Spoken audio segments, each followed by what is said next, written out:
اللہ رب العزت کا گفٹ ہے، اللہ کا تحفہ ہے نماز، جو معراج پہ بلا کے دیا گیا۔ روزے کے احکامات زمین پہ آئے، حج کے احکامات زمین پہ آئے، دیگر جو ہے وہ احکامات زمین پہ آئے، لیکن نماز کی باری آئی تو اللہ رب العزت نے رسول اللہ کو بلا بھیجا، باقاعدہ جبریل کو بھیجا، ساتوں آسمانوں کی سیر کرائی، سدرۃ المنتہا تک لے جایا گیا، ہم کلام ہو کے خود جو ہے وہ یہ گفٹ، یہ تحفہ رسول اللہ کی خدمت میں پیش کیا۔ یہ 5 نمازیں ہیں، آپ کی امت پڑھے گی 5، لیکن اجر و ثواب 50 کا دوں گا۔ سر جی اگر آپ اس تحفے کی قدر نہیں کر سکے تو کیا فائدہ شب معراج منانے کا؟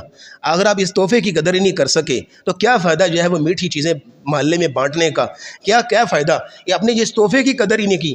سر جی اگر آپ نے کسی کو خود کوئی چیز دینی ہو نا تو کسی کے ہاتھ بھجوا دیتے ہیں، کوریئر کروا دیتے ہیں، لیکن اگر کسی کو خاص چیز دینی ہو نا، خاص شخص کو خاص چیز دینی ہو تو یا تو خود جاتے ہیں یا اس کو بلاتے ہیں کہ آپ کے لیے خاص چیز اگر آپ تشریف لے آئیں تو۔ لیکن اگر حالت یہ ہو کہ ڈرائیور بھیجا جائے، گاڑی بھی بھیجی جائے کہ اس محترم کو میرے پاس لے کے آؤ، ان کے لیے میرے پاس کوئی خاص چیز ہے، تو اللہ رب العزت نے سواری بھی بھیجی، جبریل بھی بھیجے، کہا میرے نبی کو لے کر آؤ، میں نے ایک خاص چیز ان کی خدمت میں پیش کرنی ہے، اور وہ کیا تھی؟ نماز۔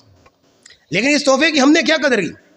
رسول اللہ کو تحفہ ملا تو رسول اللہ نے اس تحفے کی قدر کی، سفر میں، حضر میں، دن میں، رات میں، خلوت میں، جلوت میں، جناب دن ہو رات ہو، آپ اسلام نے اس تحفے کی قدر کی، سینے سے لگا کے رکھا اس تحفے کو۔ اور پھر یہاں تک بس نہیں ہے، ہجرت کی، قباء پہنچے، سب سے پہلے مسجد تعمیر کرائی، کیوں؟ تاکہ اس تحفے کی قدر کر سکیں۔ مدینے پہنچے، سب سے پہلے مسجد نبوی بنائی، مسجد بنائی، تاکہ اس تحفے کی قدر کر سکیں۔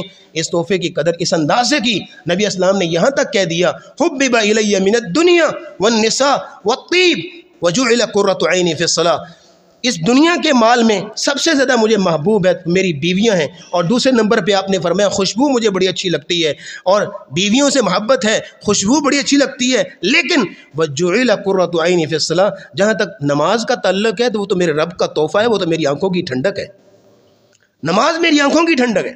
آخری وقت میں کہا الصلاۃ الصلاۃ وما ملکت ایمانکم، میری امت کے لوگوں میں تو جا رہا ہوں، لیکن یہ میرے رب کا تحفہ تمہارے حوالے کر رہا ہوں، اس کی قدر کرنا۔ آج ہمیں لوگوں کے تحفے کی بڑی قدر ہو، ہاں فلاں نے تحفہ دیا ہے، سنبھال کے رکھے گا۔